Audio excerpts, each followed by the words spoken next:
صباح الفل، انا مريت. انا عارفه ان انتوا بتحبوا الوصفات السهله وفي نفس الوقت تكون جديده يعني وطعمها حلو اكيد.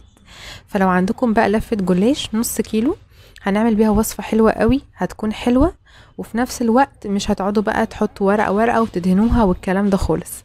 فتابعوا معايا الوصفه للاخر عشان لو في اي حاجه مش موجوده عندكم هقول لكم على البدايل بتاعتها. ما تنسوش بقى تعملوا لايك للفيديو، ولو على اليوتيوب فما تنسوش تشتركوا في القناه. ويلا بينا نبدا الوصفه بتاعتنا. اول حاجه هحضر الشربات. هيبقى كوبايه من السكر عليهم كوبايه ونص من الميه، بلاش اقلب. هولع النار بس اول ما يغلي هعصر نص ليمونه وبرده مش هقلب، واسيبها 5 دقايق لحد ما يكون ايه يعني هيتقلها شويه كده. نص اللفه دي بقى هدهن الصينيه الاول. بس عايزه اقول لكم الصينيه دي مش هي اللي ظهرت في اول الفيديو علشان طلعت كبيره قوي على الكميه اللي انا هعملها.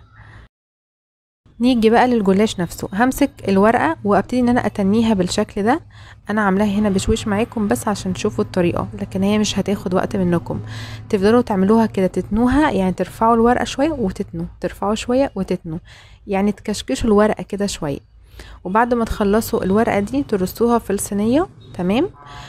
على الجهه، يعني تحطوها في الصينيه على الجهه اللي الورقه فيها ظاهره، الورقه ظاهره فيها.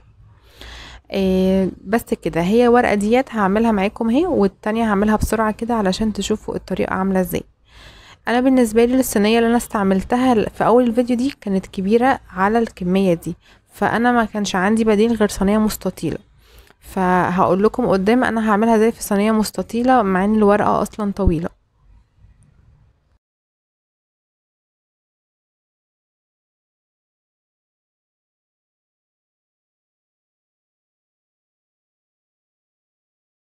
دي كده الكميه كلها. انا حبيت الاول قبل ما ارصها في الصينيه اوريها لكم شكلها بيكون عامل ازاي. الصينيه مستطيله اهي، فانا هاخد كل واحده من دول واتنيها على نفسها كده. وابتدي بقى ان انا احضر ايه بقى.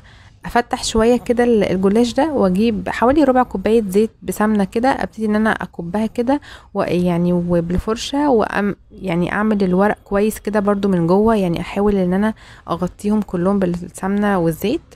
وبعد كده ادخله الفرن بعد درجه حراره متوسطه عشان بس ياخد لون. الخليط اللي هحضره دلوقتي بقى ده كوبايه ونص من اللبن، هحط عليهم باكو من بواكي كريم كراميل الجاهزه، او ممكن بداله باكو كاستر.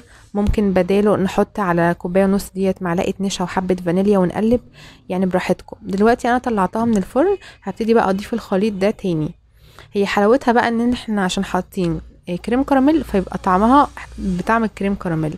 لو حاطين الكاستر مثلا بطعم الفانيليا هيكون طعمها كاستر بطعم الفانيليا. احطها تاني بقى في الفرن بعد ما ضفت الخليط ده، ولما تستوي او ينشف اطلعه تاني واقطعها، وبعد كده اضيف الشربات بتاعي.